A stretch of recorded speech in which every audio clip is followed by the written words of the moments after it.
E se houver o amanhã? Filadélfia, sexta-feira, 21 de fevereiro, 8 horas. Tracy Whitney saiu do sangão do seu prédio ao encontro da chuva implacável, misturada com neve, que caía sobre as bem polidas luminícias que desciam pela Market Street, conduzida por motoristas uniformizados, e sobre os cortiços abandonados e fechados, com tábuas do norte da Filadélfia. A chuva lavava luminícias, deixando ainda mais limpas, ao mesmo tempo em que convertia num amontoado do lixo acumulado na frente de casa de pálpebras. Tracy Whitney estava a caminho do trabalho. Seu ritmo era ágil enquanto seguia pela Twisnight Street na direção do banco. Tinha de fazer um esforço para não se expor ao cantar em voz alta. Usava capa e botas amarelas, um chapéu de chuva também amarelo, que mal conseguia conter seus cabelos castanhos luminosos. Tinha 20 e poucos anos, um rosto exuberante e inteligente, e a boca cheia e sensual, olhos faiscantes que podiam mudar de uma suave verde musgo para um jade escuro de um momento para o outro. Um corpo esbéltico e atlético, a pele passava por toda a gama de branco, translúcido, a uma rosa profunda. Dependendo se estava irritada, cansada ou agitada, a mãe lhe dissera que certa vez, sinceramente, criança, há ocasiões em que não a reconheço. Você muda de um instante para outro. Agora, enquanto Tracy descia pela rua, as pessoas se viravam para sorrir, invejando a felicidade que brilhava em seu rosto. Ela retribuía com sorrisos. Indecente para qualquer pessoa ser tão feliz, pensou Tracy Whitney. Vou me casar com o homem que amo e terei um filho dele. O que mais alguém poderia pedir? Ao se aproximar do banco, Tracy olhou para o relógio. 8 horas e 20 minutos. As portas da Filadélfia, Twist and Philadelphia Banco, não se abriria para os empregados antes de 10 minutos. Mas Clarence Desmond, o vice-presidente sênior no comando do Departamento Internacional, já estava desligando o alarme externo e abrindo a porta. Tracy gostava de assistir ao ritual matutino. Ficou parada na chuva, esperando enquanto Desmond entrava no banco e trancava a porta. Os bancos do mundo inteiro possuem misteriosos processos de segurança da Filadélfia. Trust and Philadelphia Bank não era exceção. A rotina jamais variava, a não ser pelo código de segurança, que era mudada todas as semanas. O código daquela semana era uma persiana parcialmente abaixada, indicando aos empregados que esperavam do lado de fora que uma revista era realizada a fim de verificar se não havia intrusos escondidos nas instalações. Clarence Desmond fazia uma busca pelos banheiros, depósito, caixa forte e área de cofres particulares. Somente depois de estar plenamente convencido de que se encontrava sozinho no interior do banco, é que levantaria a persiana, como sinal de que estava tudo bem. Contando o senhor era sempre o primeiro funcionário a ter acesso ao banco, ela ocuparia seu lugar junto ao alarme de emergência, até que todos os funcionários entrassem. Depois de trancar a porta pontualmente 8h30, Tracy Whitney entrou no sangão com um dos colegas de trabalho, tirou a capa e chapéu e as botas enquanto ouvia os outros se queixarem do tempo chuvoso. O maldito vento arrancou-me o guarda-chuva, lamentou um dos caixas. Estou encharcado. Passei 2 patos nadando na Market Street, fez graça o chefe do caixas. A previsão do tempo é de que podemos esperar por mais semanas assim. Eu gostaria de estar na Flórida. Tracy sorriu e começou a trabalhar. Era encarregado do departamento de transferência. Até recentemente, a transferência de dinheiro de um banco para outro e de um país para outro era um processo lento e trabalhoso. que exigia o preenchimento de muitos formulários e dependia dos serviços postais nacionais e internacionais, como o avanço da informática. A situação mudará drasticamente, quanto enorme podia ser transferidas em segundos. A função de Tracy era organizar as transferências processadas durante a noite e enviá-las para o banco de destino. Todas as transações eram em código mudadas regularmente para impedir o acesso não autorizado. A cada dia, milhões de dólares passavam pelas mãos de Tracy. Era trabalho fascinante. O sangue vital de alimento, artérias, negócios por todo o globo, até antes de Charles Stayop III entrar em sua vida. A atividade bancária era a coisa mais emocionante do mundo para Tracy. O Philadelphia Trust and Fidelity Bank tinha uma grande divisão internacional. E durante o almoço, Tracy e as colegas conversavam sobre os acontecimentos da manhã. Era uma conversa inebriante. Debra, uma da contadora, anunciou: acabamos de fechar um empréstimo associado de 100 milhões de dólares para a Turquia. John Creighton, o fanático do banco, acrescentou: soube que vamos entrar no pacote de socorros ao México com 50 milhões. Eles não merecem um único centavo. Isso é muito interessante, começou Tracy. Os países que atacam os Estados Unidos por serem muito obcecados por dinheiro são sempre primeiro e nos publicarem a empréstimo. Esse foi o assunto sobre o qual eles, Charles, havia travado a sua primeira discussão. Tracy conheceu Charles Stayop III no simpósio financeiro. Charles era um orador convidado. Ele dirigia a empresa de investimentos fundada por seu bisavô e fazia muitas operações com os bancos, para a qual Tracy trabalhava. Depois de conferência de Charles, Tracy se aproximará para discordar de sua análise de capacidade das nações do terceiro mundo de pagarem as quantias assombrosas que havia tomado emprestado dos bancos do mundo inteiro e dos governos ocidentais. No começo, Charles se mostrava divertido, mas depois se sentiu atraído pelo argumento da linda moça na sua frente. A discussão se prolongou pelo jantar num velho restaurante, Buckingham. No começo, Tracy não se impressionara com Charles Stayop III, mesmo sabendo que ele era considerado o melhor partido da Filadélfia. Charles tinha 35 anos, era rico e vitorioso. Teria a uma das famílias mais tradicionais da região, com uns 78 metros de altura, cabelos sedosos com olhos castanhos e uma atitude confiante, até mesmo um pouco pendente. Ele era um desses ricos maçantes, na opinião de Tracy. Como se ele lesse o pensamento dela. Charles inclinava sobre a mesa e dissera: meu pai está convencido de que lhe deram um bebê errado no hospital. Como? Só um retrocesso. Não acho que o dinheiro é o fim de tudo. É a coisa mais importante na vida, mas, por favor, jamais conte a meu pai que eu lhe disse isso. Havia nele uma despretensão tão encantadora que Tracy passou a apreciá-la.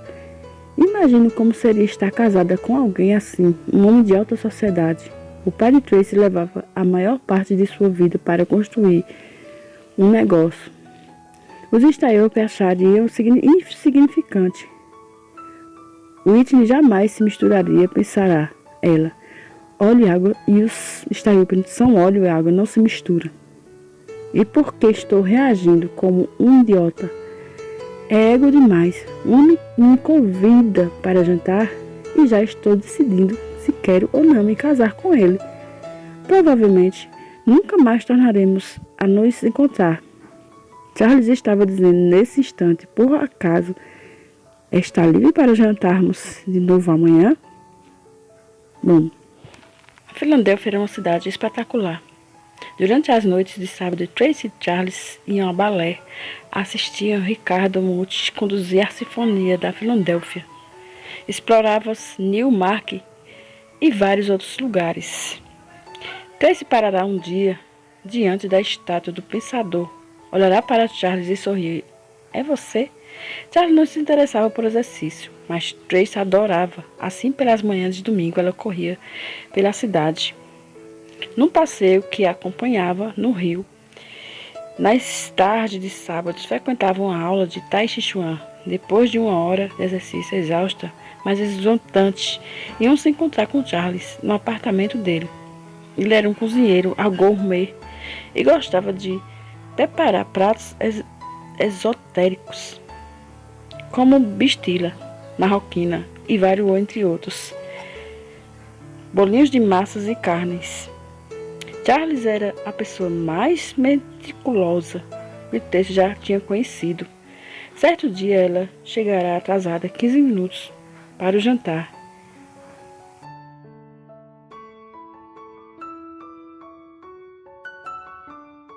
E a contrariedade acabará com a sua noite. Depois disso, Jurar seria sempre pontual com ele.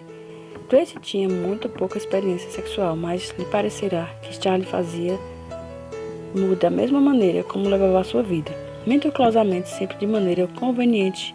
Haverá uma ocasião em que Tracy decidirá ser ousada, anticonveniente.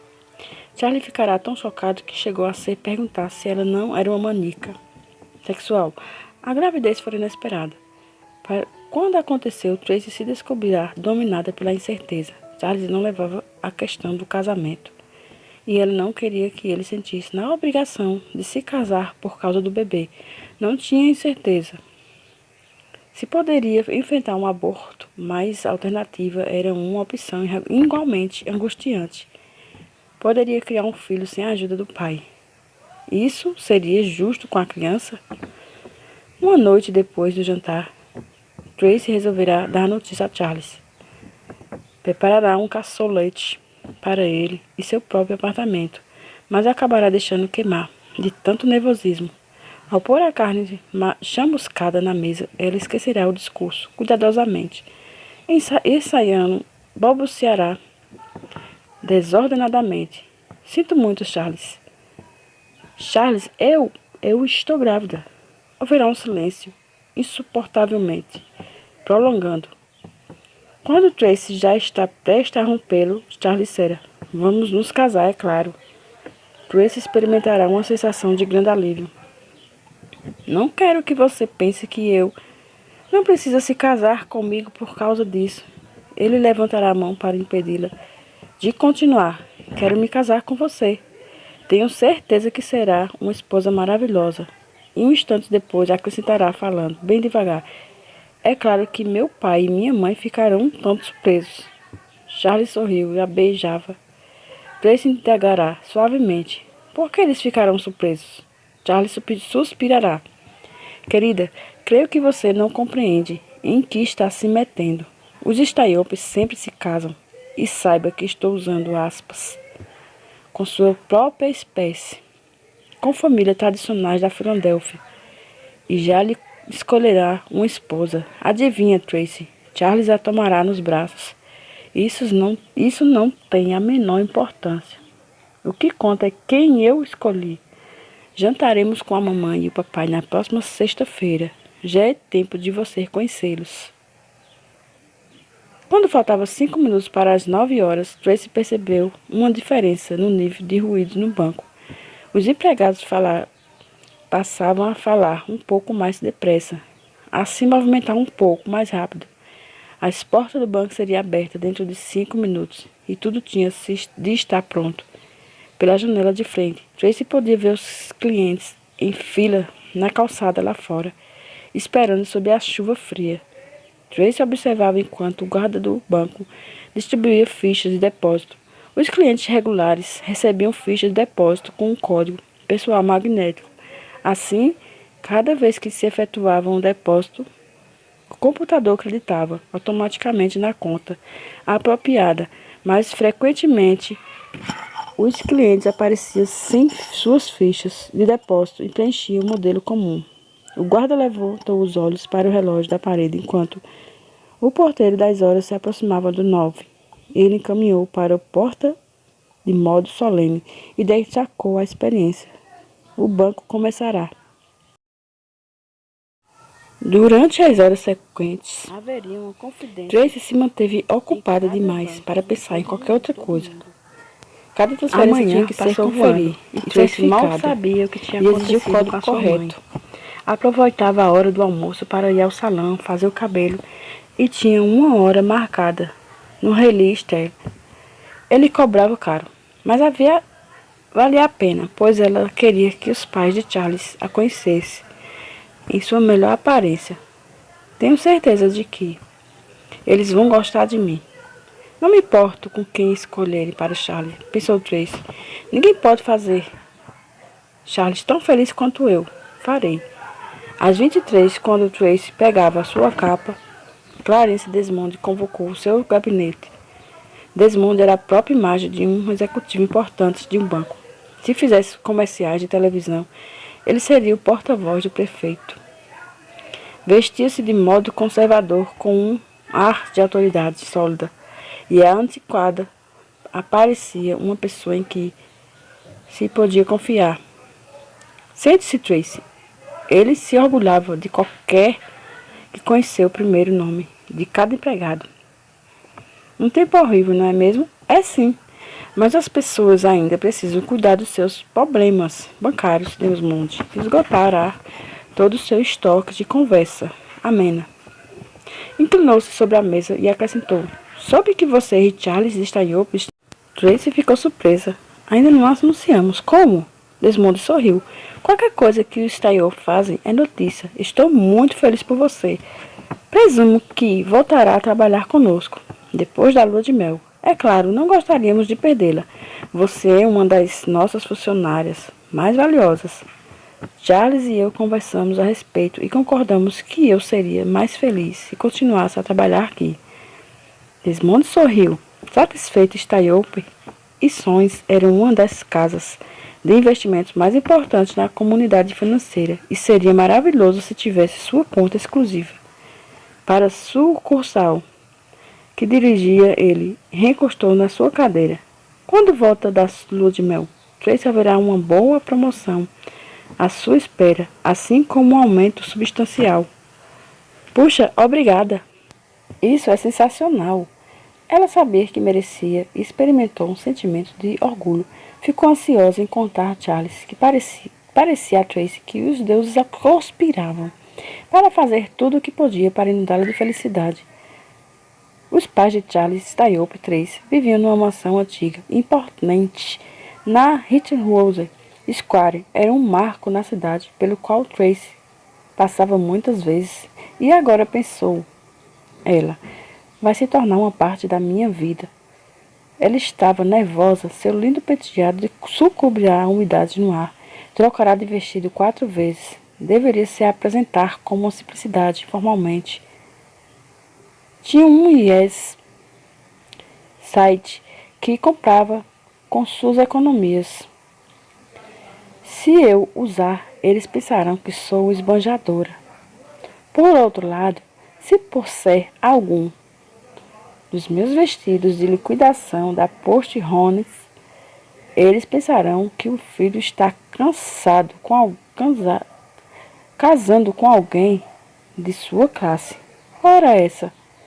Eles pensarão assim de qualquer maneira, concluiu Tracy. Ela escolheu finalmente uma saia de lã cinza, bem simples, e uma blusa branca, de seda, pondo no pescoço a corrente fina de ouro que a mãe lhe mandará de presente de Natal.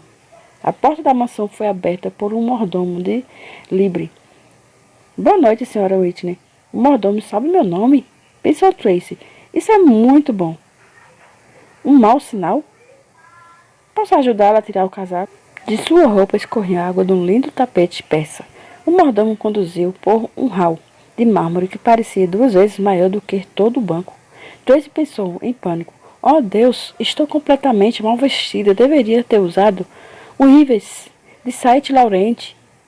Ao entrar na biblioteca, ela sentiu um frio correr no cotovelo, na meia da calça, mas estava frente a frente com os pais de Charles. Charles Stayop, pai, era um homem de aparência austera. Com 60 e poucos anos, parecia de fato um homem bem-sucedido. E continua no próximo episódio. Tracy vai conhecer os pais de Charles.